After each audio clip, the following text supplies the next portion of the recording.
Bonjour à tous et à toutes et bienvenue sur la chaîne Reflet de Lune, j'espère que vous allez bien. Merci pour votre présence aujourd'hui.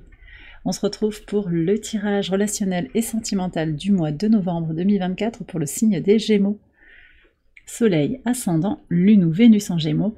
Je m'appuie pour cette guidance sur des éléments de la guidance générale du mois de novembre et je vais approfondir avec des tarots et des oracles pour vous délivrer les messages que vous avez à recevoir si vous êtes en recherche de réponses à des questions d'ordre relationnel, professionnel, amical, sentimental, mais également familial. Et sur le sentimental, si vous êtes célibataire, en couple ou dans des situations compliquées.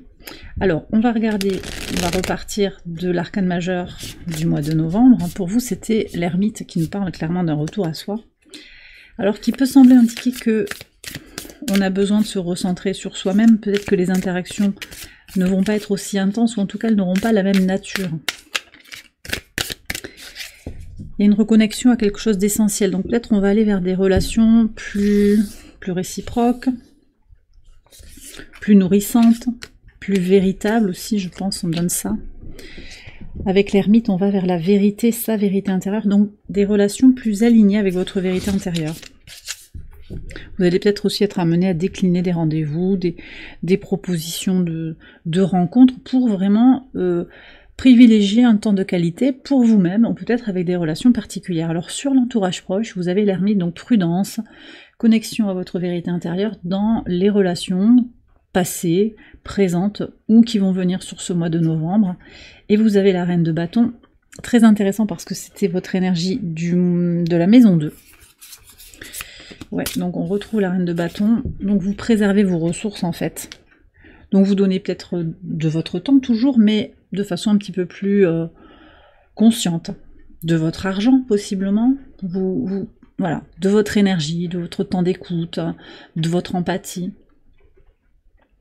Dans la relation, donc on a vraiment cette notion de réciprocité qui est là en fait.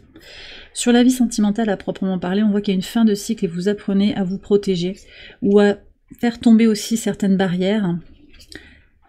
Vous avez... C'est quoi ça? C'est le 5. 5 d'épée, 5 de clé.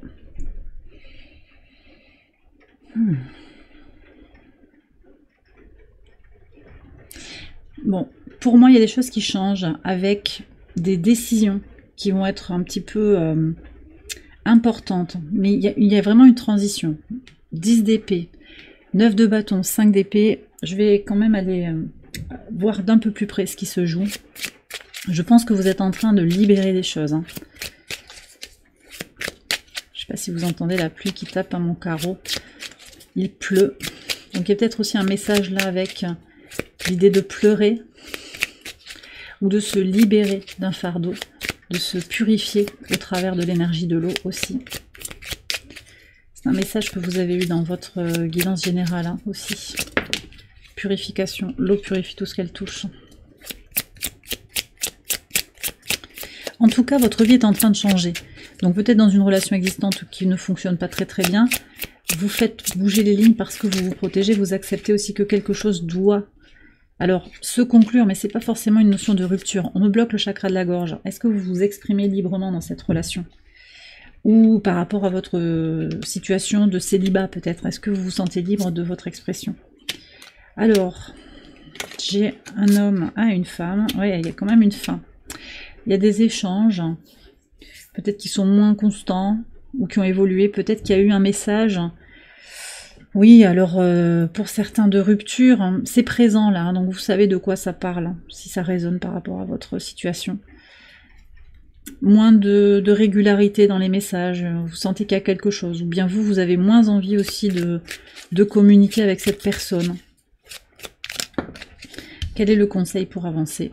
Se redonner de l'amour, quoi qu'il se passe, revenez à votre essence émotionnelle et spirituelle, redonnez-vous de l'amour inconditionnel pour traverser cette situation, ça va passer, d'accord? Ça va évoluer. Là, c'est vrai que la transition, elle est peut-être un petit peu... Voilà, on a hâte que ça avance, mais avec l'ermite aussi, vous allez en comprendre tous les tenants et les aboutissants de cette situation. Pourquoi je traverse ça? Parce que je suis dans ma blessure d'abandon, peur du rejet. et que j'ai à libérer quelque chose, et que je vais trouver les clés justement au travers de ce 5 pour changer quelque chose dans mes blessures qui m'animent au sein des relations que je nourris avec les autres. Et c'est ok en fait d'évoluer comme ça, de libérer, et de pas pouvoir toujours libérer à tout moment, et de faire des rencontres qui vont réactiver des blessures qu'on pensait complètement guéries. Sur les situations difficiles, vous avez le cavalier d'épée. Je vais ranger la reine de bâton. En tout cas, belle affirmation de soi de toute façon. Malgré les défis qu'on peut ressentir ici sur la vie sentimentale. Pour les situations difficiles, on a le cavalier d'épée avec le 4 de bâton. Ça c'est très bien parce que vous prenez le taureau par les cornes. Je pense dans cette situation qui malgré tout est compliquée. Et vous ne vous laissez plus faire. J'ai vraiment ça. On ira voir ce qu'il y a sur les archétypes aussi pour comprendre ce qui se joue.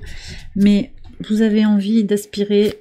Alors vous avez envie d'aspirer. Oui, c'est vraiment ça. Et c'est pas anodin que je le dise dans cet ordre-là. Vous avez envie d'aspirer.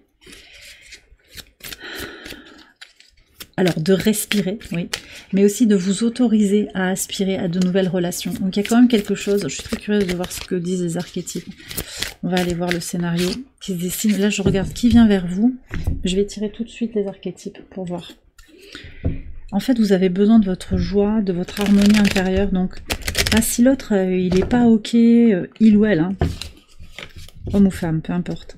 Ça peut être romantique, mais c'est pas nécessairement, c'est pas que romantique. Si l'autre est pas ok pour avancer dans une notion d'harmonie, de respect mutuel, dans une énergie de donner et de recevoir, ben vous pouvez quand même prendre votre liberté, votre envol. Parler aussi, parce que le cavalier d'épée, il a des choses à dire aussi, revenir sur le passé ensemble, et puis si l'autre a pas envie de parler, c'est pas vous, c'est aussi que peut-être, il peut pas, il n'y a pas les outils, il n'y a pas les outils émotionnels, psychologiques peut-être, on va voir. Bon, je reviens sur qui vient vers vous, peut-être des personnes, alors on me dit quand même qu'il y a peut-être des personnes du passé qui reviennent. 6 de denier, la roue de fortune, et le 2 de denier. Alors j'ai des signes de terre qui arrivent là, Vierge, Capricorne, Taureau. J'ai aussi Sagittaire qui est là. On me donne aussi Gémeaux. Alors écoutez, j'ai des personnes très très positives qui viennent vers vous là de toute façon. De belles personnes qui vont vous éclairer sur votre chemin de vie. Des personnes qui ont envie d'être dans le partage. Donc vous voyez, il y a ce que vous vivez actuellement, où là il y a peut-être un manque de réciprocité. Mais j'ai des gens qui vont aussi par leur énergie, vous attirer, vous faire venir à vous la chance, peut-être avec une opportunité. J'ai des gens jeunes dans leur esprit, positifs. Alors des gens, il suffit d'une personne, c'est pas, il n'y a pas 10 personnes. Mais peut-être qu'il y a un groupe quand même, un groupe de belles âmes, dans lesquelles il y a vraiment, avec lequel il y a une notion de réciprocité, d'écoute mutuelle, d'entraide. Et on vous dit de célébrer la vie pour aller vers ces personnes. Donc, soyez magnétiques, sentez-vous bien, prenez soin de vous, et vous allez attirer ces belles âmes de façon magnétique. D'accord? On va regarder pour les situations difficiles maintenant, les archétypes. Qu'est-ce qu'on a? Le pionnier. Bon, je pense que ça c'est vous, l'enfant magique, le médisant et l'ermite.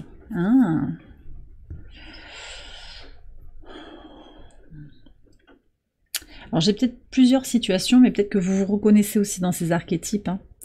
Le pionnier, l'enfant magique, avec un potentiel sacré, cet enfant, votre enfant intérieur, l'expression de soi. L'ermite, qui recherche la solitude en quête de vérité. Et puis en face, j'ai la personne qui est médisante. Alors, il y a peut-être eu des paroles blessantes, des choses inacceptables sur le plan des échanges intellectuels, avec des pressions psychologiques. Une envie de s'isoler du coup, mais aussi dans une quête de vérité. Vous avez 3 fois l'ermite. Les Gémeaux, c'est pas anodin. Peut-être une envie de faire une retraite aussi. Mais ça peut parler à tout le monde, pas spécialement aux situations compliquées. Une retraite spirituelle. Voilà. Donc face aux médisances, aux paroles difficiles, aux pressions psychologiques, vous gardez quand même, par la connaissance de vous, c'est ça que je ressens, malgré tout, vous gardez votre magie intérieure et vous vous voyez comme un novateur, un pionnier. Vous explorez des champs qui n'ont pas forcément été explorés. Donc vous êtes partante pour naviguer des espaces inconnus, y compris en vous, hein, avec l'ermite. Mais peut-être que actuellement, parce que vous avez ce besoin de retrait, parce qu'on est dans la saison du Scorpion, et puis vous allez avoir le soleil opposé à votre signe aussi fin novembre, quand il va transiter en Sagittaire, même s'il apporte bonheur, joie et positivité, vous aurez peut-être besoin aussi de confronter quelque chose en vous. Votre rapport à l'énergie du cœur, votre rapport au discernement. Je reçois tout ça. Est-ce qu'on peut avoir un conseil par rapport à cette situation difficile? Alors, on va aller approfondir tout ça dans l'extension hein, du tirage que vous retrouvez sur Patreon. Je vous ai mis le lien en barre de description. Jupiter en Balance. Et oui, vous avez Jupiter rétrograde, les Gémeaux, ce mois-ci, dans votre signe. Alors, combativité, oui, mais ne perdez pas non plus trop votre énergie parce que vous voulez préserver votre énergie. 4 de bâton, vous avez envie de stabiliser. Et c'est bien confirmé avec le 4 d'épée. Donc, faites ce qu'il y a à faire, mais reposez-vous aussi. Laissez l'autre dans ses responsabilités aussi. Vous n'êtes pas... vous ne pouvez pas forcer la relation, en fait. Mais par contre, ce que vous pouvez faire, vous, c'est vous positionner. Peut-être exprimer des choses. Et je sens, j'ai le chakra de la gorge qui est un peu... qui gratouille un peu. Dire des choses, hein. Il y a des choses à poser, des choses à acter. Et puis voilà. Et laisser faire, après, une fois que ça a été posé. Alors, je vais vous tirer une carte pour les liens sacrés. Un message, là aussi on ira faire l'approfondissement sur l'extension. Quel est le message pour les personnes en parcours sacré? Alors, qu'est-ce qu'on a? J'ai ces 2 cartes qui veulent venir, et je vais prendre également un message des anges de l'amour. On y va.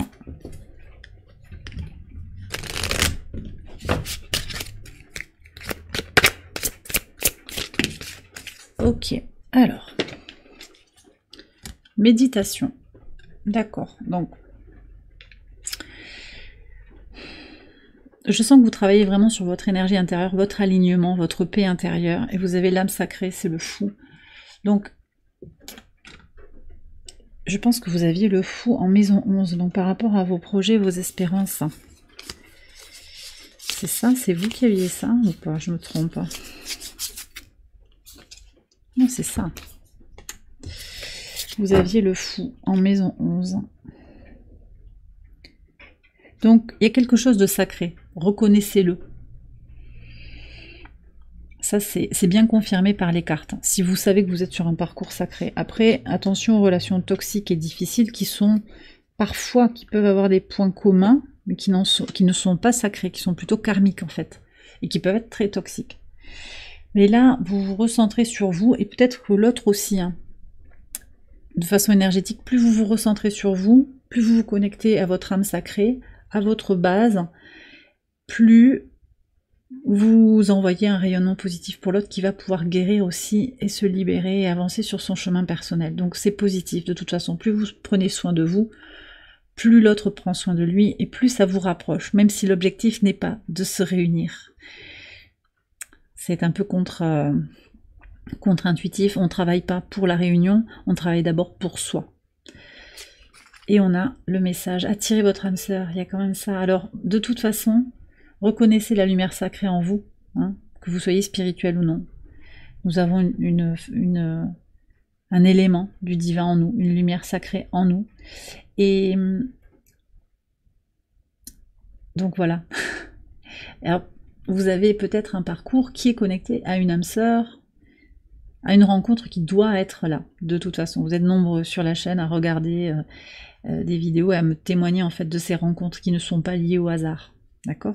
Et c'est pas une compétition à savoir qui est dans parcours sacré ou pas, parce que par exemple le parcours de flamme jumelle, ce n'est pas du tout un idéal d'amour romantique. C'est intense, c'est douloureux, et c'est pas à souhaiter à tout le monde en fait. On s'y retrouve dans le parcours, et on se rend compte qu'on y est quand on y est. Mais ce n'est pas une vision de son alter ego, c'est pas un truc idéalisé, romantique en fait, d'accord?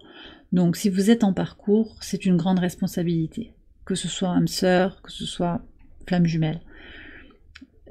Voilà, voyez ce que ça a à vous apporter. Et puis pour le reste, laissez faire aussi, mais le message vous dit, attirez votre âme sœur. Et là, ce que je comprends aussi, c'est quelqu'un qui vous correspondra. D'accord? Quelqu'un qui vous correspondra. Ça peut être votre âme sœur, si vous en avez une, et on en a plusieurs. Certains d'entre nous avons plusieurs âmes sœurs que nous rencontrerons et qui ne sont pas forcément des personnes avec qui on va avoir une relation romantique. Mais ce que je comprends de façon plus générale, c'est attirer la personne qui vous correspondra pour votre vie romantique. Et on vous dit, prière, affirmation et visualisation vous aideront à trouver votre âme sœur. Donc en fait, on est sur le pouvoir de la manifestation au travers des prières et des affirmations et des visualisations. On me dit que vous avez un message à recevoir de l'oracle ad infinitum. Alors on y va. Quel est ce message pour les Gémeaux? Et on aura terminé. Ah bah tiens, la patience. La patience est la clé qui ouvre toutes les portes. Voilà, ce sera le message. Saturne, donc les limitations qui vous enseignent la patience. Et bien voilà les Gémeaux, j'ai terminé votre tirage. J'espère qu'il vous a éclairé. Si c'est le cas, je vous invite à liker la vidéo et à vous abonner si vous ne l'avez pas encore fait. Vous pouvez également aller voir les autres vidéos de cette série pour votre ascendant, votre lune ou votre Vénus. Voilà, je vous souhaite un excellent mois de novembre. Vous pouvez également nous rejoindre sur Patreon pour regarder les vidéos en extension. Le lien est en barre de description. Je vous embrasse bien fort et je vous dis à très bientôt pour les prochaines vidéos.